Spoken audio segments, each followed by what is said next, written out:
Berikut merupakan senarai penuh markah Gegar Vaganza 12 minggu ke-9 dan Ada Lagu Ada Lagi bagi minggu ke-10 suku akhir. 1. Nubhan 74.5%.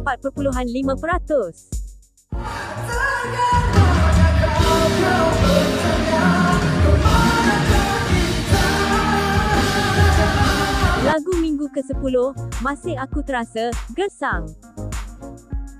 2. Mark Adam 73.5%.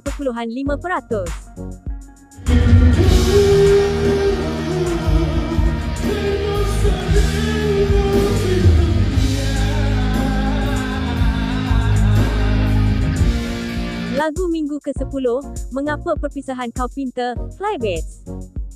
3. Iskandar Ismail 67.50%.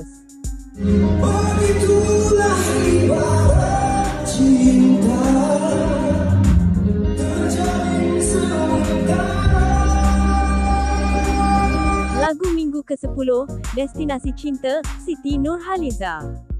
4. Ruri Republic 66.00%.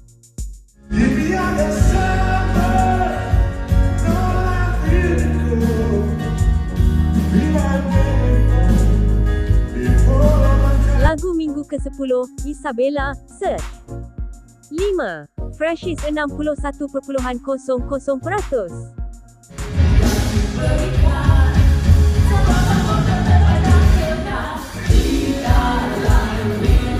Lagu minggu ke-10, Teman Tapi Mesra, Ratu. 6. Mendua 60.75%.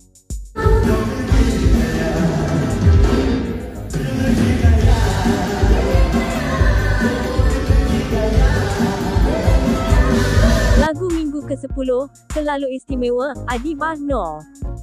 7. Mel Sakura 60.74%.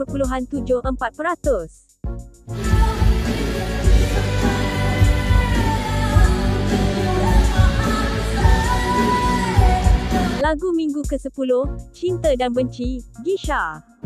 8. Shay 56.25%.